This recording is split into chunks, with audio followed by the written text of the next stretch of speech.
Okay, well, Sure. welcome. I'm John Casper with the Chamber. Thanks for joining us today. It's our next part of our Leading from the Top series that we've been doing with differentiating strategies. Joe Thompson is with us along with Vicki Updike. I think you guys have been doing this for, a couple of years now. We've had a lot of success with with these programs and really good participation, and people get a lot of value out of this. So we're pretty excited to be bringing this back and doing some non-COVID-19 stuff for a while for a change. So, it's good. So we have a number of people who have joined us today. We are keeping it interactive. So if you have a question, just jump in and ask those questions. I think Vicki, you're going to be monitoring Q&A too. So if anybody has a question they want to ask that way, certainly use that system. So with that, I'm going to kick it over to Joe, and we'll be underway. Okay. Well, welcome everybody. Today we're going to be talking about transitional leadership. We're looking at 3 different subjects that we are going to present during the month of June, and we thought this would be a good one to start out with. We may be following on with subjects in planning at a time when there is a lot of uncertainty, and then coming down to a bread and butter topic of communication and handling conflict. I'll be doing the presentation of the content, and my partner Vicki will be handling either chat questions that come through, or if we have some questions come in where you want to just go ahead and jump in, feel free to do that at any point. This is a chance for us to be able to learn from each other as we go through this subject. We want the briefing to have value for you. Have had a lot of things where we've had information presented, and sometimes that information keeps changing. The stuff that we have to do today has to do with just the way people behave. And what we mean by value is we'd like you to walk away with 2 or 3 things that you can take and apply in your business that's going to help you move forward with your performance. We've set aside an hour for this, but we have another 30 minutes at the end that if there are some questions that people want to hang around online and talk about those, we can certainly do that. The other thing is if there's anything that we wanted to discuss further, we offer a 1-hour free consult. We can just do it virtually. Vicki and I get together with you and we can talk about whatever topic you have in more detail pertaining to your situation or whatever that might be. So that's our names and contacts. We work together in differentiating strategies and have been partnering for, as John mentioned, with the Chamber for quite a while on presenting executive development activities. I think we've changed this rule since we started. We decided we're going to leave the microphones on during the talk. Let's start talking about the defining leadership. Hey Joe, could I just step in 1 second?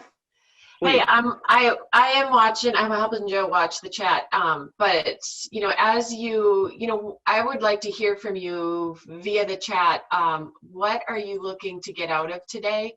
And just so I can, help Joe and we can, really address kind of some of your needs also that are happening. So I'd encourage you to use that, and we'll be sure to touch on those topics too. Thank you. Yep. Yeah, so go ahead at any point here, especially in the beginning, if you're kind of wondering there's something that I'd really like to get out of this, or some particular situation that you'd like us to address, and send it in via chat if you don't want to jump in with the questions. And I'll try to slow down enough so that you have a chance to be able to ask those questions. So when we talk about leadership, what we're talking about is behaving in a way that results in the target outcomes that we're looking for. And in the role of a leader, the thing that a leader delivers for an organization, in addition to those outcomes, is the leader delivers other leaders. So in other words, a leader should be somebody that is not only moving towards results and is helping other people do that, but they're also helping those people develop those capabilities in and of themselves. This isn't a position that appears on the organization chart, although we use that a lot of times in terms of team leader or whatever, that having a leader in the name. When we talk about the property of leadership, you should be looking at, how do I develop every one of my people into a leader? This is especially important at times where there's a lot changing, because especially if you're used to having more control of things or have processes that usually run steady state, those might not be working as well right now. And so to be able to have folks that are able to be leaders and take over, and I don't mean taking over as in running the company, but to be able to handle situations with confidence is something that's going to be really valuable right now. So transitional leaders really emerge when you begin to see disruptions in the status quo that alter the landscape. So we just wanted to contrast those two styles. When you look at steady state, what we're talking about is that's the normal state of operations for most companies. It doesn't mean that you don't have challenges. It just means that a lot of those challenges fall within your realm of experience. So even though they may require scratching your heads and staying up some nights trying to work them through, your experience is a pretty good guide. And a lot of times you're able to rely on people who have experience, have gone through it before. You can look up and see what other people have done. What that does is it allows you to be able to become very efficient at your operations, because the changes that are occurring, even in the moment they may seem big, aren't tectonic in terms of the types of changes you're seeing. So this is the kind of mode where we're in, where we're not making step changes, but we're still making continuous improvement changes. The other thing that is present in this kind of situation is we've got a situation where we understand the way things work. We have lines of authority. You know where you're supposed to go for answers, or you have a pretty good idea of the resources that you could draw on for doing things. And you have a good set of policies and rules that support it. Now, that doesn't mean that they're all written or formal, but people kind of know how the game's being played, and they're capable of playing by that. In transitional leadership, some kind of major disruption has occurred. And what happens is many of the old rules may not apply anymore. And transitional leadership could be used at a time when we introduce the change because we see we want to undergo a merger, we want to enter a major new market, there's some other thing that we want to do. But most of us right now are experiencing change as a result of the landscape changing around us. So these things, some of the major things that are happening, we really didn't ask for, but they were thrust upon us, and we needed to be able to respond to those. And so what happens is we're in this situation, everything that seemed to be moving along pretty slow either has come to a stop, or it seems just painfully difficult in order to get through. So you have the things that worked basically don't work anymore. They're broken, they're not doing the things they need to. And as leaders, we're kind of torn because we can see a lot of stuff going on around us. And because we're there to try to make sure that there's the behaviors that get the right outcomes, we tend to want to get drawn into dealing with that. But it's fuzzy sometimes as to what should we do and what shouldn't we do, because it seems like if there's an overwhelming number of things that we can do when things are going well, I mean, this is just really takes it to a high level. So what we're looking at here is we don't have time to write the rules, and even if we did, because of the changes, a lot of those will keep being modified. So we're kind of almost laddering up and looking at what are the key principles by which we're going to operate and working our way through that until we can really reconstruct what that looks like in transition.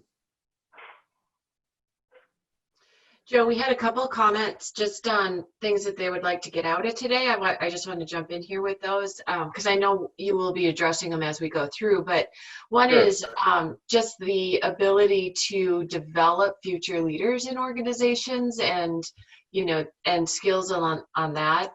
And another was how to change complacency, which that and then just through our experiences, things in this environment that strengthen an organization. So just a couple things, feedback from our group. Okay, that would be great. And whoever is asking about complacency, just not to make it a close-end question, but are you seeing complacency because of anxiety, or is there complacency because of some inability to know how to actually do your job? And I know those are hard to tangle apart, but if you can just make a comment on that as we move along, that would help us understand that question a little bit better, because that's it's a number of different things that are all at work here with people as you try to work through this.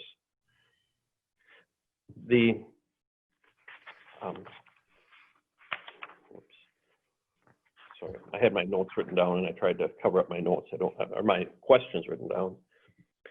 When we look at leadership in an organized setting, we've got different roles that people play, and these are very broad stroke roles, and they are represented on that right axis over there. And they vary from being individual contributors, somebody that comes in and does something. There are people who manage the individual contributors. They manage and organize the work.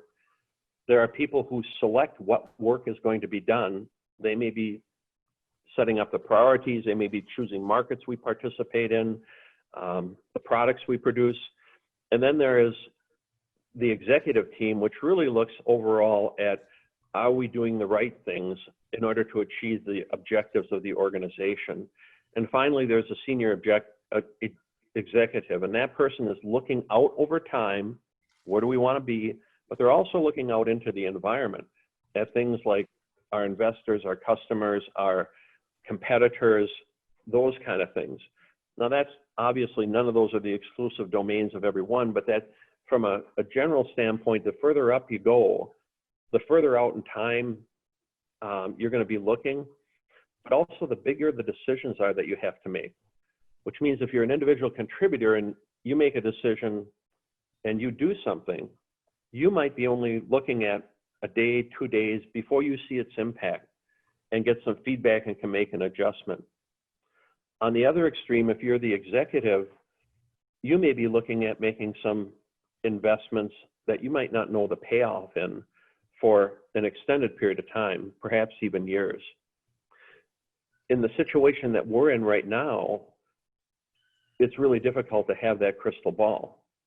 And for example, some people that may be absolutely convinced that buying a piece of equipment is the right thing because they're confident this is coming back, might be looking at making a decision that creates the option to buy the equipment, but not the obligation. They may be leasing it or doing something like that. So this is affecting the way we look at making decisions. So as we move up that scale, what we're seeing is the responsibility increases, but also we have more and more people that we're responsible for giving direction to and expending resources on.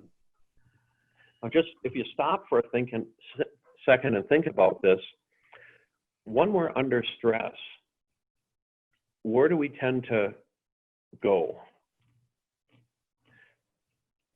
And maybe contrast that to when in steady state, when things are going well, where do you spend a lot of your time? Now, when we asked that question, say 4 months ago, a lot of people would say that I try to spend time as a top leader up in that top, but the day-to-day sometimes drags me down. And the other thing is, when I just need a break, it's kind of nice to go down there and just walk the floor and talk to the people and make suggestions or do whatever I do. In other words, we kind of move down that scale a little bit because in some cases we've done those jobs and it just relieves a little bit of the anxiety and tension. But right now, you and the people around you need to be aware of, are we in the right place right now? Or are we coming down and providing a lot of detail to people and making it, are we helping, or are we making things more challenging for people by coming in and providing some of that detail? And what is the right balance that we need to strike for that? So when you're looking at where you want to be on this particular place in leading, one of the questions that is really important in looking at, and it's something that we all talk about, but it becomes essential now, is what's our culture going to be like relative to this? Are we aiming for a culture of performance? And if so, where do I need to be spending my time in order to be able to achieve that culture of performance? Joe, I'd like to just jump in here a little bit. I think we had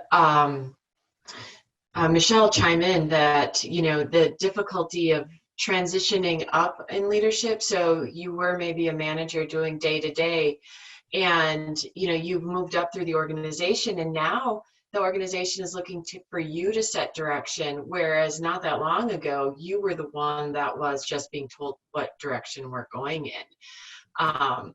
You know, and one of the areas that I found that, especially in today's environment, because as Joe mentioned, some businesses, we can't see out that far. You know, maybe you can see out through summer and you can do that.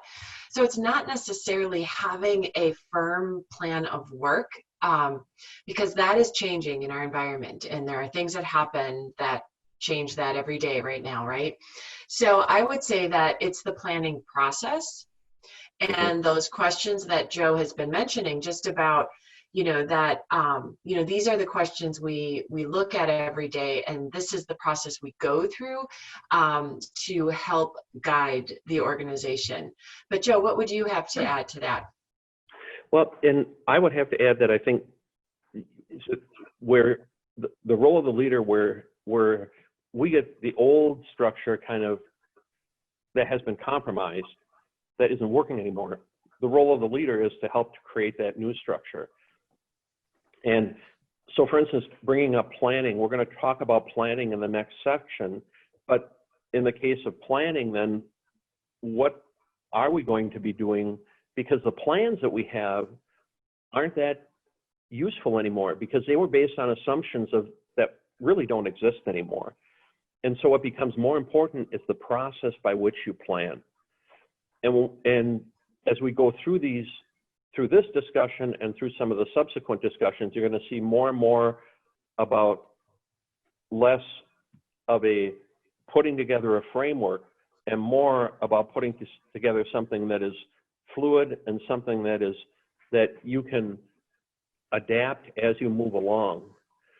And that may sound like, well, we're not committing to anything, but what you're really committing to is you're committing to really the ability to be agile.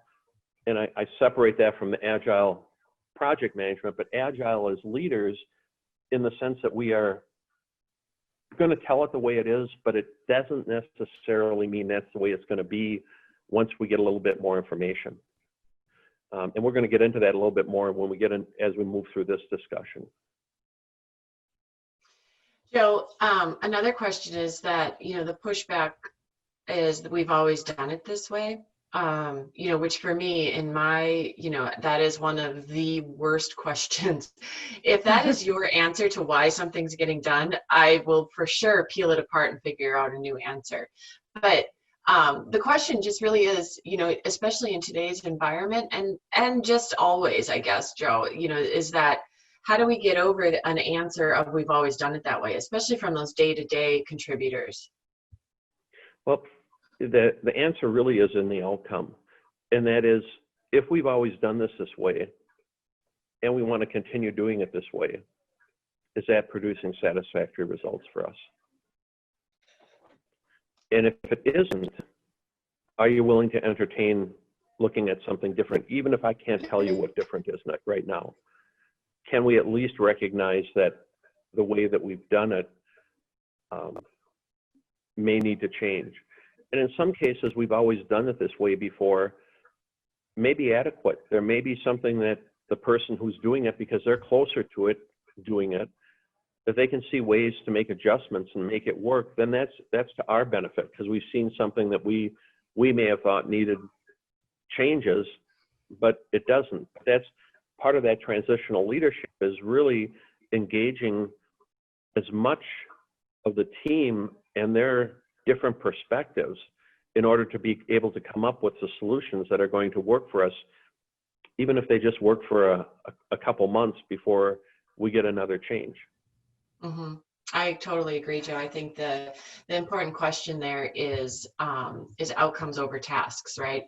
And nobody may do it the same way, and there may be reasons why people do the tasks in their own way.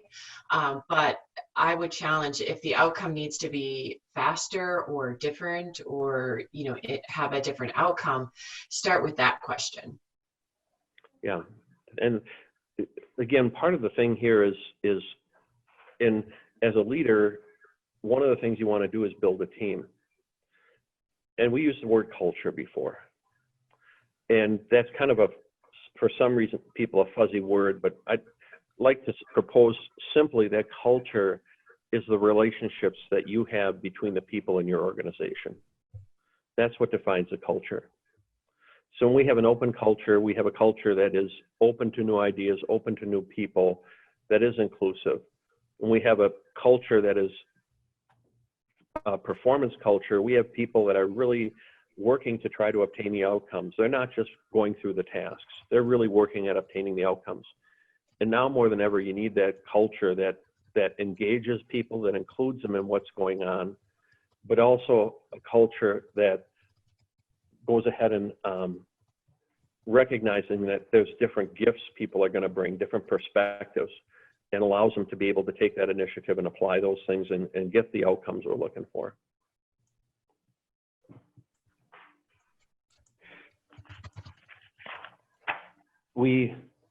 In looking at this, like to look at what teams look like in behavior. And then describing this, we mentioned that we're going to talk about different kinds of leadership styles. And this is simple, but it's something that I think we can understand, but we can also talk to other people and have them understand. And let me kind of play the picture out before we talk about it. On the vertical axis, what we're looking at is people putting in more and more effort. So as we go up towards the top, we're seeing people put in more effort to try to do something. As we move to the right on this thing, what we see is increased results, increased outcomes. So when we look in that lower left box, that is when somebody is first starting to work on something. Now, if they've done that before, they're going to perhaps go through this, but they're going to rely on some experiences. But the newer this thing is, the newer the people, if it's a new group of people that haven't worked together, if it's something the company hasn't done before, if it's something that hasn't been done as quickly as you need it, if it's something that hasn't been done with the materials that you have available to you, the crew that you have available to you, what happens is there's an initial stage where you get together and the leader needs to be directive. They need to be clear on what we're trying to accomplish. They need to be clear on what we know. They need to be clear on what are the ground rules we're going to follow in order to do this. And there's the terms forming, storming, norming, and performing that we've all heard of. This is the forming phase, and forming needs direction, because otherwise, without that direction, at least move them at least somewhat in the direction we need to go, or at least in some direction. The group may just languish and not make progress and really not do a lot. As they move forward and begin to come to grips with this, what they're going to find out is it all sounded pretty straightforward when The boss told us about it, but now we're into it, and we're finding out this isn't as simple as it seemed, or there's different ways of viewing this thing, or we have information missing, or we just plain disagree with each other on this. And that phase is storming. And that's an emotional phase, because what's happening is you realize that when you're sitting there listening to it the first time and thinking to yourself, somewhere between, yeah, we can do this, to no, we can't, now you're hitting it and finding out it's different than what I thought. And it's different because I have other people throwing different ideas into it, and that causes some conflict, some emotion, some anxiety, and ego gets involved in some other things. And what we want to do is we really need that part in order for people to be able to share different ideas, to be able to really have it out. And this is kind of a fighting phase, but it's about fighting fair. When that happens and they get through that, they're going to begin to set up the rules by which they're going to operate for this thing. How are we going to go about this? How are we going to settle this? How are we going to make this thing work? And that's where they step over into the norming phase. They're still putting a lot of energy into it, but they're beginning to see some progress. And as they get through that norming phase and work through that, they eventually come out in a phase where they're delivering the outcomes. And whereas in storming, you want to step back and be a coach and kind of keep things, the fight fair. For norming, you want to step back and be a mentor. And that is, you don't need to coach them. They can play fair now. It's just the weird one-off situations you might have to deal with. Maybe there's a resource difference, or are you going to allow a different way of producing, shipping, serving, doing something like that. And in supportive role, you provide the outcomes, you provide the resource, and they just keep going and doing it. So this kind of behavior is based on the way that our brains are structured. When we get new information and it passes through the emotional part of our brain first, and we tend to assess its threat, and it's the fight, flight, or freeze part of our brain, and that's what really contributes to that storming piece. And moving through storming to norming is really a resilience thing. So look for this, particularly as we go through these different changes, and don't be afraid if your team goes into storming, because the worst thing you can do is pull them back out of that and not let them get through that, because that's the thing that's going to allow them to coalesce together as a team. So when you're looking at that, what we need to do as leaders in transition is we need to make sure that there are some boundaries in which this storming and forming can take place, so that what we do is we're addressing issues and we're not tearing down people. There's so often that people ask, what kind of leader are you? And so you can say, well, I'm more of a coach, or I'm more of a mentor leader. And, the answer should be, I'm all of them, because there are times that you have to be directive, and there's times that you have to be supportive, and there's times that you have to be coaching. And, there's frustration also if a team is in the performing stage and they just know where they're going, know what they're doing, know the guardrails. But if you're still in the directive state there, you can see where that may lead to some frustrations on the team. So it's important as a leader to know where you are, and that changes based on the team that you're talking to, the project that they're on, the results of the organization. It's continually dynamic. I know when I was a leader, I always said that I can't seem to get the team out of the storming phase, and I seem to be stuck there. And that wasn't necessarily true. It's just that that's where that's the ones that on different projects, so you always lead to that at some point, and all your projects and all your teams get there. And for me, it was just that coaching, or that, getting them over the hump was one of the harder things for me as a leader. So that's why I always said that it feels like we're always in storming, but that wasn't the case. There's a lot of areas of the business that were in just the performing stage and getting things done.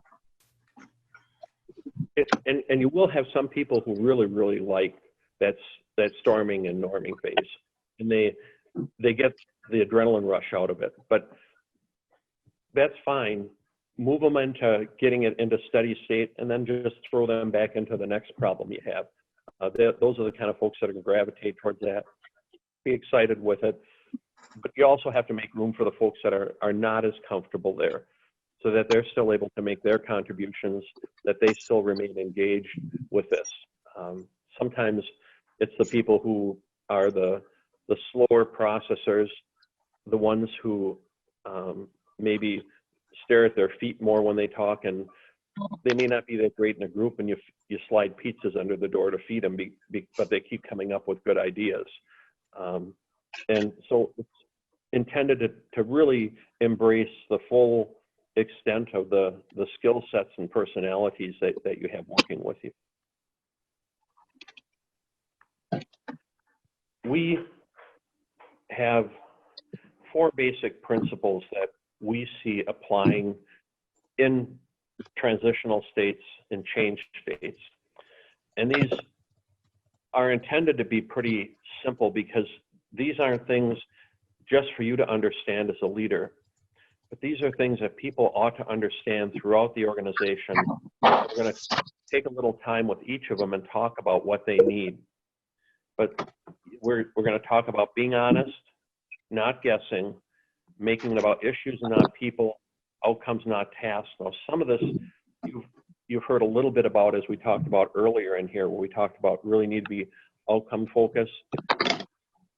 And so let's take a look at what some of these things mean for us as we work with them. So honesty is one of these things that everybody frequently mentions it as one of their values. They may say this is something that's fundamental to our business, but the question is so what does that really mean to us? And when things are in change, it's good to take time and make sure that we're all understanding things in the same way. And go ahead. Oh, was there a question? No, I don't think so. You can keep going, Joe. Okay. We're going to talk about honesty from 2 components. We're going to talk about honesty in terms of ourselves. We're also talking about honesty as it reflects on others. When we are honest, we are honoring other people. And that is important, because we want people to feel engaged and feel that what they're bringing to offer has worth.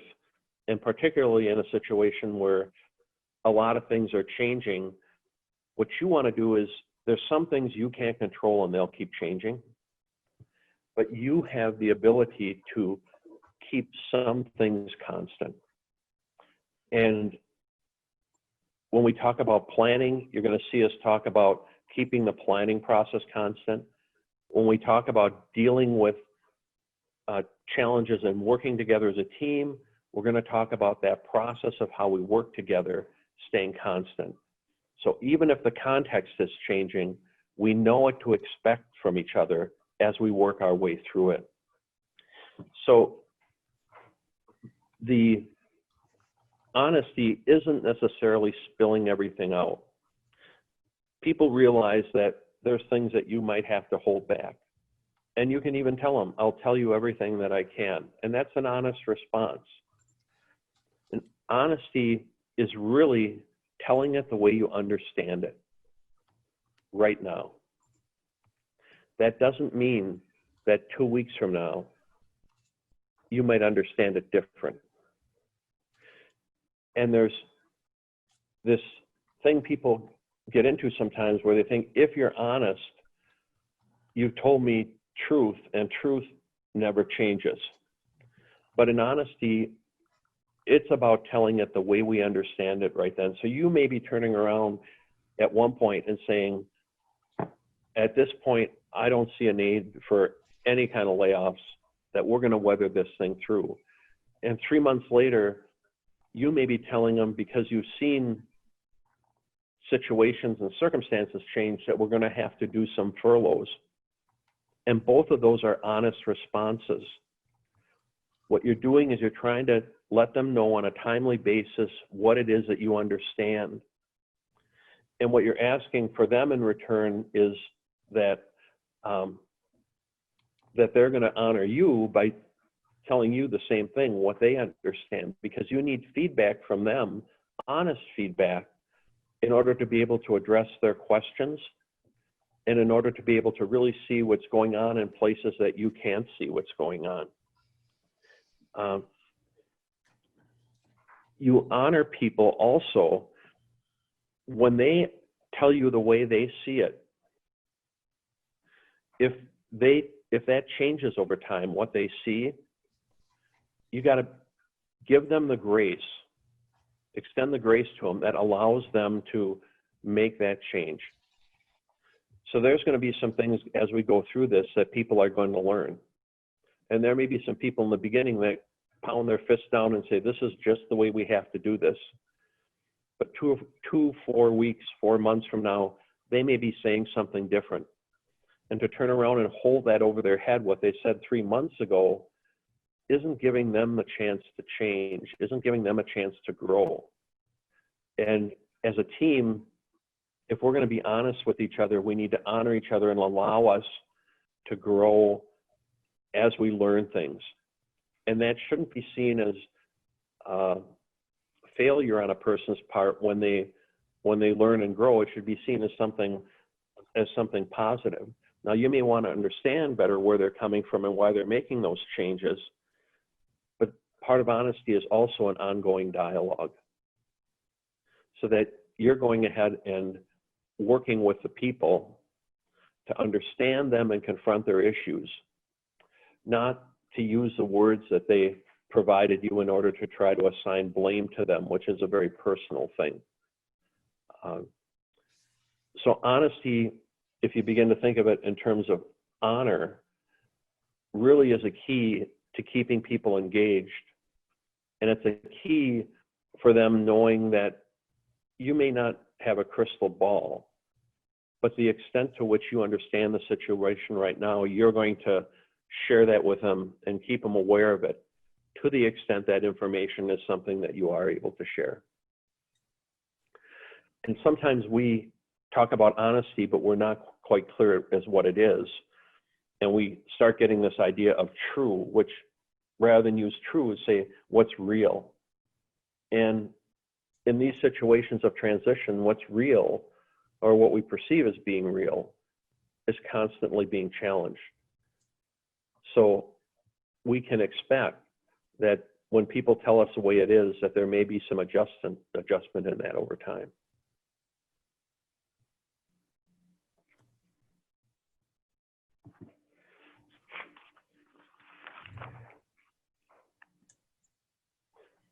The second key point here is to not guess. And this one is, with the things that are changing around us, what we want to do is we want to increase understanding among each other and make sure that we have a shared understanding moving forward. If we've done something together for an extensive period of time, if we face similar circumstances, the odds are the team has developed a way of doing it that in some cases isn't even a verbal. There's just tacit knowledge that here's my role, here's your role, here's what you're going to do, all the way down to the specific crew that's answering a call, for instance.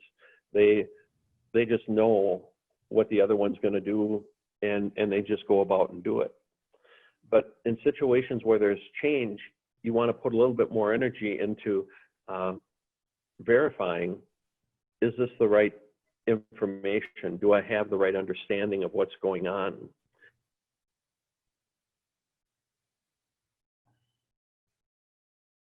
Joe, we lost your audio.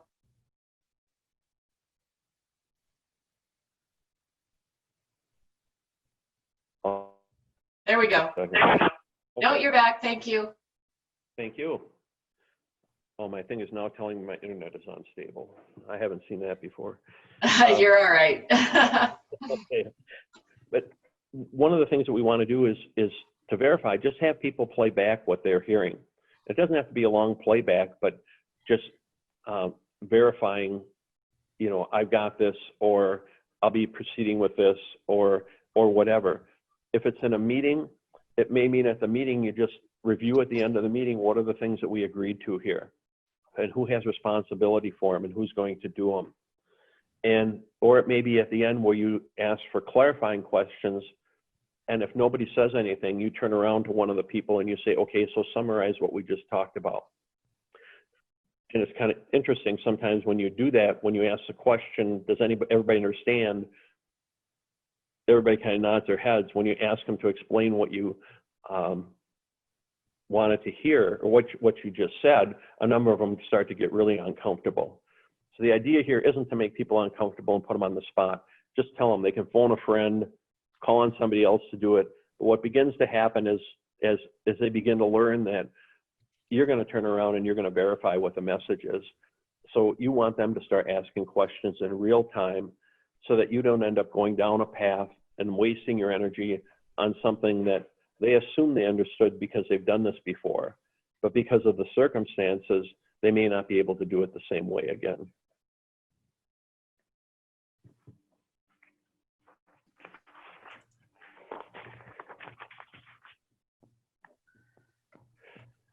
The third point, and this is important because when you're in the middle of change, and when you're in the middle of kind of change that we're facing right now, a lot of things are happening. This isn't just affecting your organizations, it's affecting the people in your organizations, their families. It's affecting the community. It's affecting your customers and your supply chain. All of those things are happening.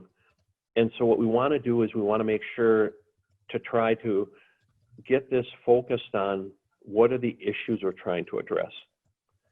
Because it's easy to get frustrated with whoever was involved with the situation. And that person may have been doing the best that they can. They may be dealing with something outside of work. It may be whatever that is. That's a separate issue. So if there's a behavior issue, deal with that as a behavior issue. But if there's a performance issue in terms of what you need, make sure you're isolating on those issues. So the thing that we're counting on here is that we can resolve issues, but it's really hard to change people. And most of us aren't in, or are we qualified to be treating people for some of the challenges that they may have right now. We can give them support and do those kind of things. We can encourage them to take advantage of support services and EAP or whatever else, but stay focused on the people, stay focused on the issues so that we have clarity about what we're trying to accomplish. And again, that fits in because some of these things overlap. This fits in with honoring the people because we're really looking at getting the results, and we're really trying to set up an environment where people are able to participate and contribute everything that they can to this, and this being our success. Yeah, I think this is an important one because, separating the business issue from the people or the emotion of the issue is really hard sometimes. But if you because they're tied together, whether it's the frustration with the people or the motivation of the people, that is, but to take care of the business issue first, and then, and then the emotion or the people at another time. It just leads to getting the issues resolved faster. Yeah, because the people are standing in front of you, and sometimes they're the easy thing to go after. But as leaders, what we want to do is step back. The other thing that this does for you, this is, don't have enough time for each of these things to go into it. But the other thing that this does for you is you want people to quickly bring forward problems. And if people are concerned in bringing forward problems that they're going to get blamed or somehow punished for being associated with these problems, they're not going to bring them forward. That doesn't mean the problems are going to go away. So you want them to feel comfortable bringing these things forward because they're going to know that you're going to be working on the issue and jumping to the overall belief that people are being honest and doing the best that they can. The fourth thing that we have, and the final one, is focusing on outcomes and not tasks. And this is just, this is something that is essential to leadership, because leadership is about getting the outcomes. Now, one person's outcomes may be another person's, an outcome for one person at one level. The next level down may be a whole series of tasks. But we all have things that we need to deliver as part of our works. When we have routine processes and we're running in steady state, a lot of times we will turn around and either lean out or, put together some protocols, procedures, and they'll work great. And we'll work on over and over again, making incremental changes in order to be able to improve them. When we have disruptive changes, there may be some things that we need to rethink how we go about that. And if you go back to what we were talking about, where you as a top leader need to spend your time more towards the top, looking out and making sure we're working on the right things and heading in the right direction, making the right investments. For your folks further down in the organization that are doing some of the tasks, what you may want to do is make sure that they're clear on what the outcomes are, and then what are the boundaries that they have to operate within. Because they may come up with something new that you've never done before, but it's perfect for this situation because they're close enough to it to be able to see those things. But if we're very prescriptive in saying we're going to stick to the way we've done that, and we know that that's worked in the past and we're going to make it work again, it may, but you also may miss an opportunity. So what this allows you to do, if you're not supervising compliance with all of the tasks, it allows you to be able to spend more time working on the business. And in order to do that, that means that you're going to have to delegate more of what you may not have been delegating before, and maybe take a little bit less of a concern about exactly how it's getting done, but saying if I get the outcome, if it's in budget, if it occurs within the time that we need, is that satisfactory to me for right now? And have those kind of discussions as part of your delegation, so people understand you're not just delegating tasks, you're also giving them authority to be able to go out there and make the adjustments they need to in order to do this. I'll add, there's a good side to disruption, and that is when you're really moving quickly towards something in a novel environment, you'll sometimes find that there's things that you would not have considered before in steady state. They would have been too risky, or you just never would have thought about it because what you have works. This is a time to keep your eye out for things that might be innovative, where innovation is change which improves value. So there may be some new ways of doing things that you become more and more productive at. And as an example, there's some companies that are saying we're probably not going to go 100% back to the office. Some of those companies had maybe been real hesitant about doing that previously and wanted everybody in at work, but we've been forced into a situation where we still need to deliver outcomes despite the fact that we do it a little bit different. Look for those kind of things that are happening. Let people have a little bit of rope to go ahead and experiment, and you may find out that you have some better ways of doing things than you did before. So every downside also has potential upside with it, and this focusing on the outcomes over the task may help you uncover some of those upside. When you combine it with the three rules that we had before it, of encouraging that honesty, of not guessing and having people explain, and then also of going ahead and making sure that we are moving ahead with what we're doing in a way that allows us to be issue focused and not people focused. Those things all build up to being able to allow you to really develop your people and give them a chance to bring some of the gifts to the table, whereas before it may have been in the best interest for them to just follow the path that we'd already prescribed.